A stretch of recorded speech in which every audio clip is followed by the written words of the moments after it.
This is not real. It's just a dream.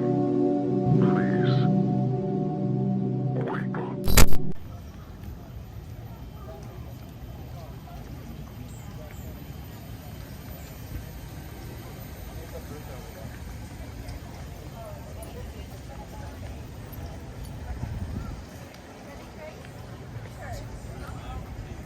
After their time, won't wake you.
Okay, yeah, so there's two. So the tour bus started today. I've assigned a few big buses for it. That one will take you around behind the tigers, up here, past the polar bears, lions, elephants. It'll come down. That's about 35 minutes. Come back, you need to eat some protein too. I've been eating this first and then like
Yeah, you guys.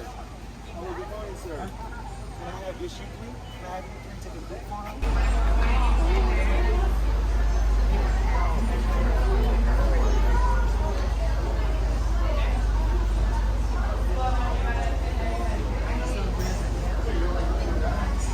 Such beautiful voices. Welcome everyone to the world famous San Diego Zoo. Second tour of the day. We got some eager beavers on board. Welcome everyone. Now my name is Danilo. I'm going to be your tour guide and bus driver today on board our 35 to 40 minute guided bus tour. Now as we make our way throughout the park, we'll get to see all those beautiful animals from all around the world. We'll also get to visit our 8 conservation hubs along the way. I'm also going to be telling you some stories about the place, because what you may not know about the San Diego Zoo is that everything here has everything to do with our conservation work.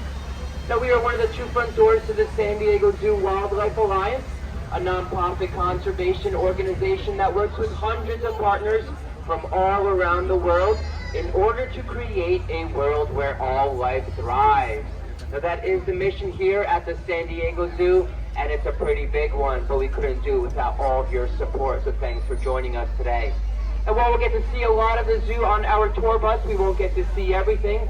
So I'm going to start off by giving you some directions. And over on the right there by the North American flamingos, if you keep going that way, that'll be Treetops Way, where you can find some of our primates like monkeys, gorillas, or orangutans. Now straight ahead of us we have Wildlife Explorers Base Camp. That's our children's zoo, but lots to see for everyone, including one of my favorite animals, the axolotl. I do love it a lot. Now straight ahead of us we also have our reptile walk, where you can visit our oldest living resident here at the San Diego Zoo, a 139-year-old Galapagos tortoise named Grandma. Interactions to help create those healthy ecosystems. Now on the right we're going to be able to look out for our river hippos as well as our okapis. It looks like some of our care specialists are setting up that habitat, so I don't think we'll be able to see those animals quite well. Now our river hippos, we recently renovated this habitat to give them lots of enrichment experiences. Now enrichment means designing the habitat to give our wildlife with lots of different ways for them to use their minds and bodies. Habitat. Now on the right here we do have our first mixed species habitat. We do have our Allen swamp monkeys here, as well as our red-tailed guenons. So they're part of that Ituri forest, so they do live throughout the swamps of Central Africa. Now primates, well, they are highly social animals, so designing this as a mixed species habitat does give that wildlife with lots of different ways to practice those very valuable social skills. Now the Allen swamp. Then on the left you'll see some additional wildlife like mustangs, broncos, and beetles, but that's actually our 163 highway. And if you take that about 40 minutes northeast of here, that'll take you to our second location, the Safari Park, where you can see lots of those hoofstock animals roaming freely in a savanna-like setting. Right now we're going to stop off in Polar Bear Plunge. It is part of our Ocean Conservation Hub. Now we do live on a blue planet after all, with over 71% of our planet being ocean habitat. So taking care of our oceans does help ensure a healthy planet where all life thrives. Now our polar bears, well, they are perhaps the greatest face of the impact of climate change. Now it does look like we got one of our polar bears right up front here. I haven't really seen them much about this whole entire summer, so we're very lucky to be able to see them. Now they are perhaps the greatest face of impacts of climate change, where every single year when those polar bears are having to navigate changing conditions. And there's less and less ice coverage available to them every single year, and they really depend on that ice in order to build their dens as well as hunt for food. But with less ice coverage available, they're having to swim longer and longer distances, use more energy. But they're also forced, right? Well, at its lowest point, it was down to just 17 of them left in the wild. Thanks to a local South African farmer that was able to herd those last remaining 17. From that small herd, a larger population was able to rebound.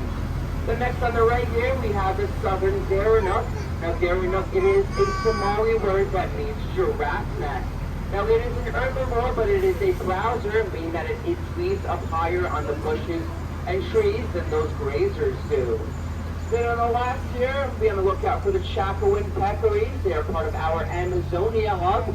Now they do live throughout the semi-arid scrublands of the Gran Chaco, throughout parts of Bolivia, Paraguay, as well as Argentina.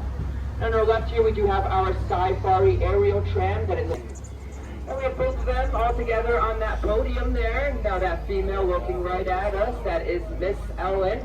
And she also shares this habitat with her brother, Ernest, with that beautiful mane of hair. And right now, Ernest, he is enjoying a nice little cat nap. Now, if anybody on this bus has any cats at home, maybe you're familiar with just how much cats love to sleep. Well, our lions are no different. They'll spend about 18 to 20 hours a day just sleeping, napping, or resting. Now they'll have these short bursts of energy, then they'll go back to napping and resting and doing it all over again. Now African lions, they are the only big cat species to live in a group. A group of lions is called a pride, and by living in a group, for one, there's a lot of intelligence, but there's also safety in numbers. Now those pride groups, they can range from as much as 3 to up to 30 lions depending on their environments.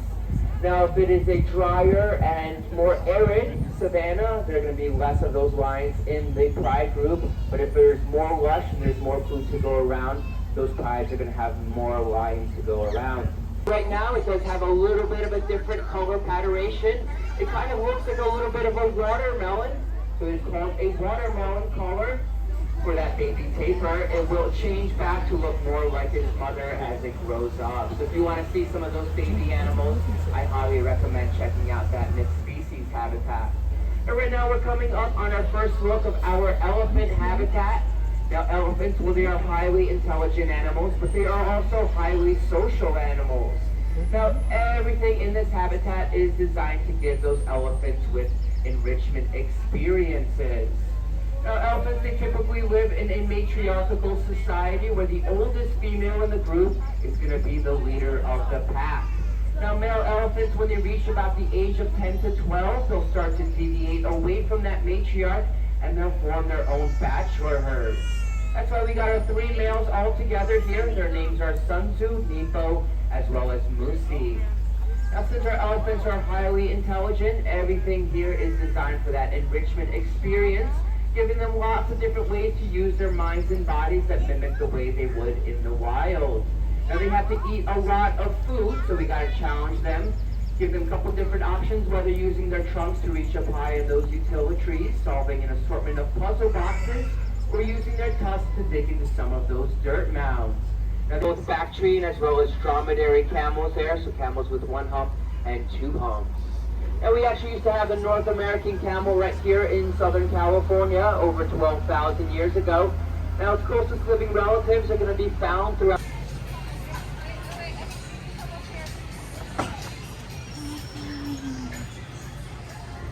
What do you mean rolling?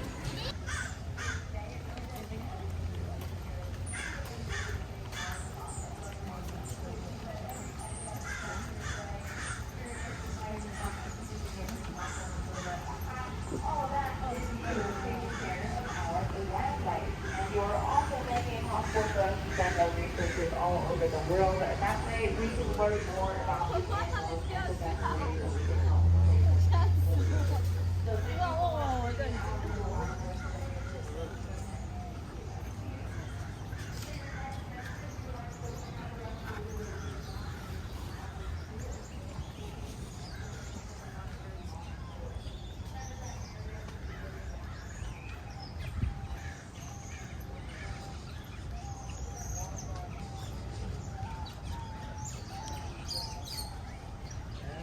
The digestive system turns them into cubes. Yep. I don't know. Next message is okay.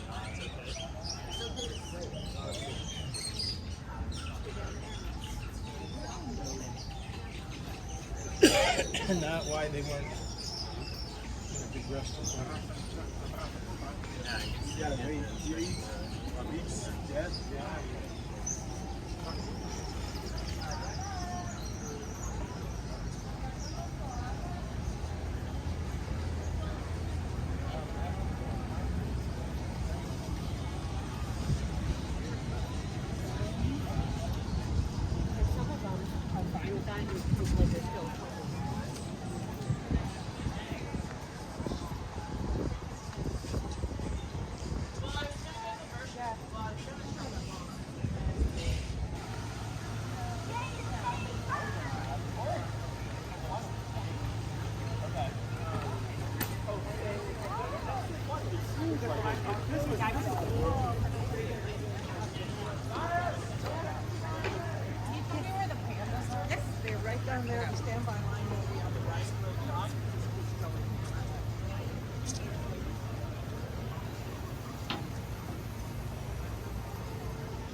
try.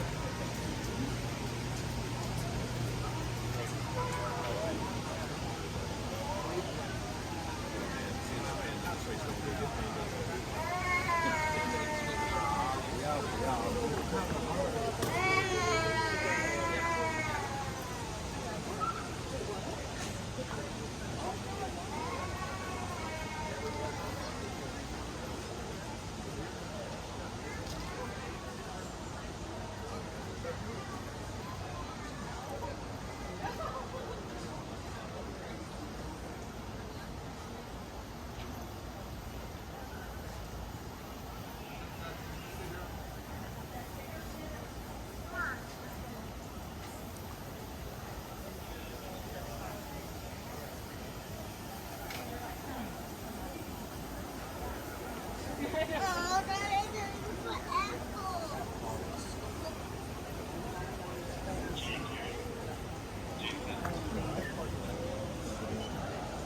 All right, so thank you so much for your.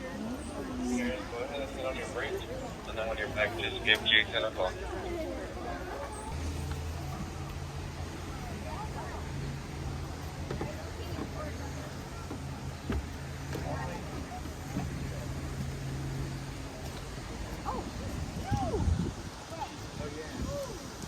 I'm standing bigger than That bird is bigger than you. Get there. It's probably the size of me. See where I'm pointing? You don't see it? You see the eagle? All the way up. It's probably the size of me. Really big. Sure, I think it's bigger than you and me. Yeah.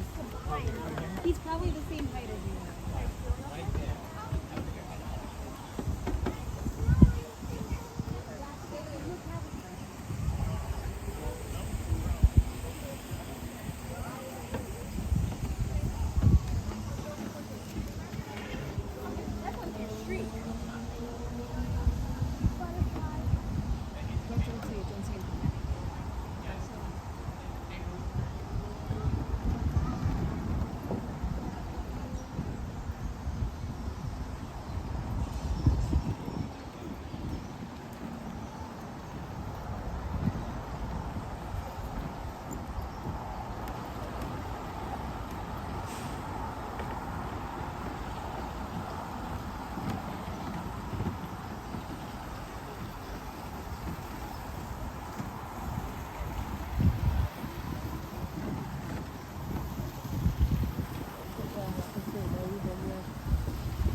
Miles, look at this guy, the car hole.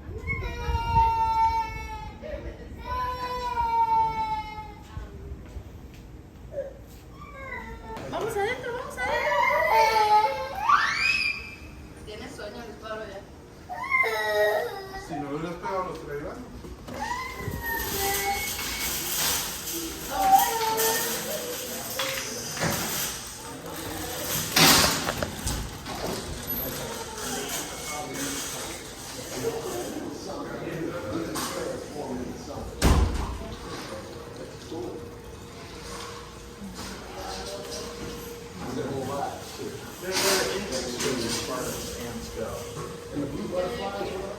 They're blue morphous butterflies. They're typical down in Central America, South Mexico, Guatemala, that region.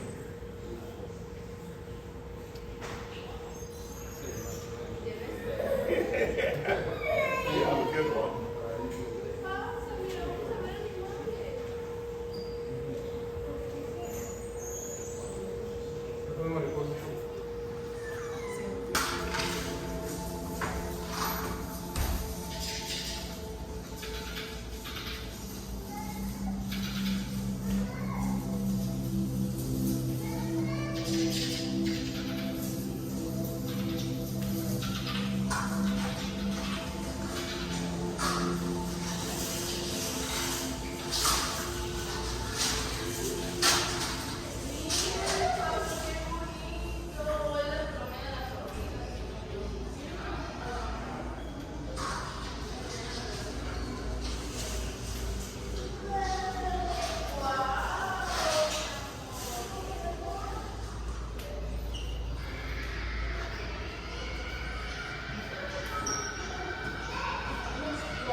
try to get away from the adults because the adults will eat them. In a few years, they can safely live on the ground. So they live in trees until they're big enough to come down and be able to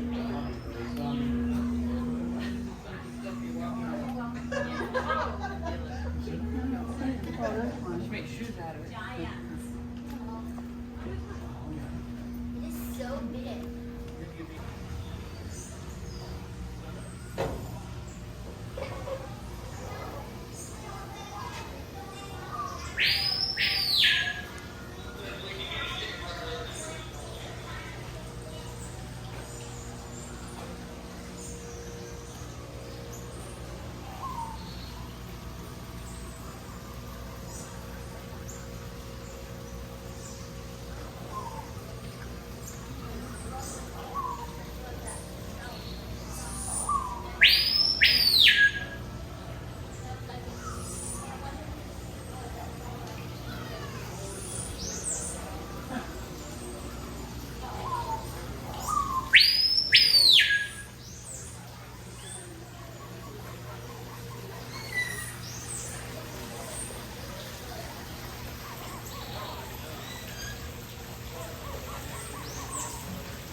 Look at the pictures to see.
Go for snake.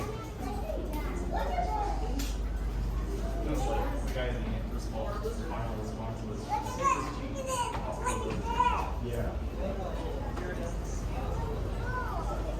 I'll meet you up back.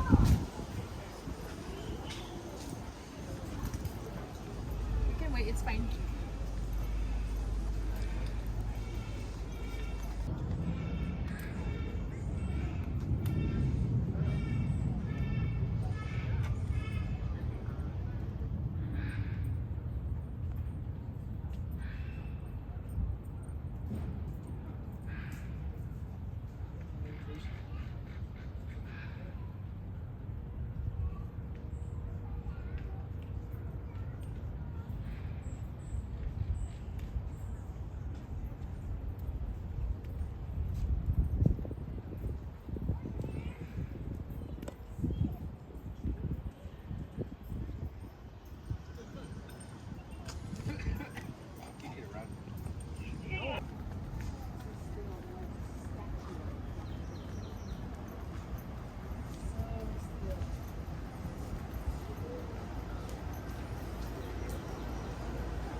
It's pretty much like South America's most deadly snake.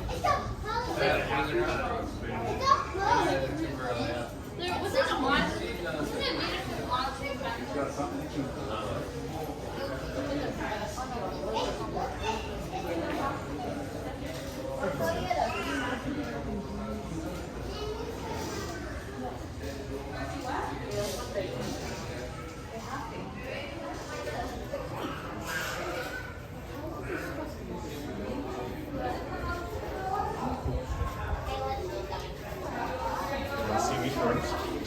It's eating worms. Oh my gosh, it's eating worms. Look right there, it's eating worms. Ew.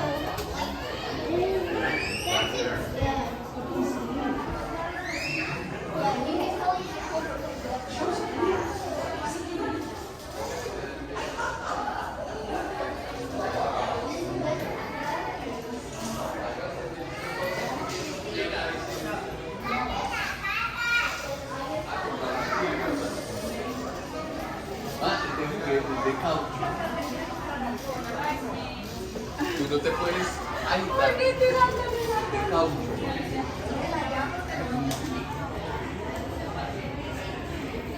Es de caucho. ¿La compró?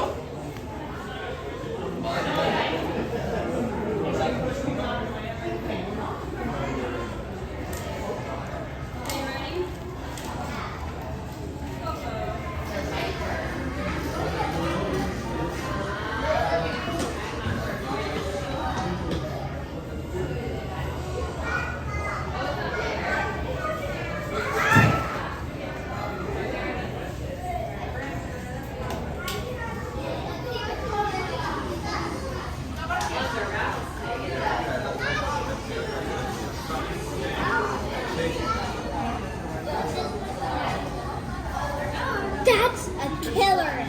Oh my goodness. That's a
Hi.